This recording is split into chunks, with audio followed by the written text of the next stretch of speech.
Hello పిల్లలు, welcome to our channel. ఈరోజు మనం పులి ఆవు కథ చెప్పుకుందాం. అనగనగా ఒక పెద్ద అడవిలో ఒక పెద్ద పులి ఉండేది. అది చాలా బలంగా పటిష్టంగా ఉండేది. అయితే ఆ అడవికి ఆనుకొని ఒక చిన్న పల్లెటూరు కూడా ఉండేది. ఆ పల్లెటూరులో చాలామంది రైతులు నివసిస్తూ ఉండేవాళ్ళు. వాళ్ళు పొలం పనులు చేసుకుంటూ ఆవులను మేపుకుంటూ తమ జీవనాన్ని సాగిస్తూ ఉండేవాళ్ళు.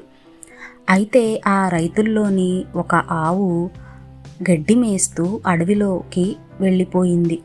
అది తిరిగి ఇంటికి వెళ్ళటానికి దారి తెలియక గజిబిజిగా అడవిలో తిరుగుతూ ఉంది.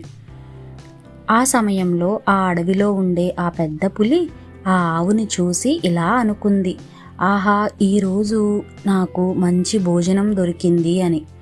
కానీ ఆ ఆవు ఆ పులిని చూసి చాలా భయంతో వణికిపోయి ఆ భయాన్ని ఏమాత్రం బయటికి కనపడనీయకుండా ఆ పులితో ఇలా అన్నది, పులిరాజా పులిరాజా, నాకు ఇంటి దగ్గర చిన్న చిన్న లేగదూడలు పాలు తాగేవి ఉన్నాయి.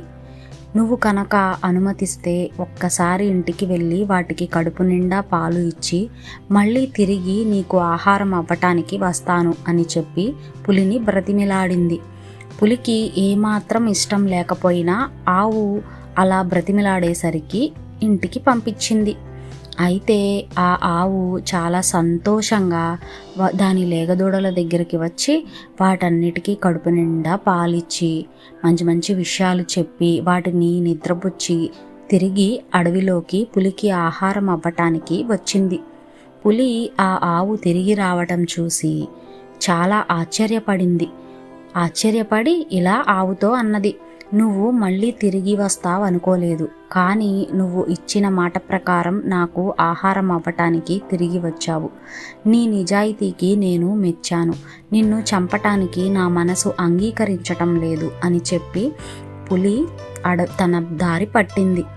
అప్పుడు ఆ ఆవు చాలా సంతోషపడి తిరిగి వాటి లేగదూడల దగ్గరకు వెళ్ళి హాయిగా జీవితం సాగిస్తూ ఉండేది.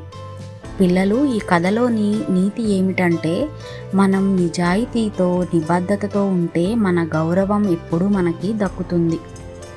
ఓకే పిల్లలు, మీకు ఈ స్టోరీ నచ్చినట్లయితే లైక్ చేసి షేర్ చేసి మన ఛానల్ని సబ్స్క్రైబ్ చేసుకోండి.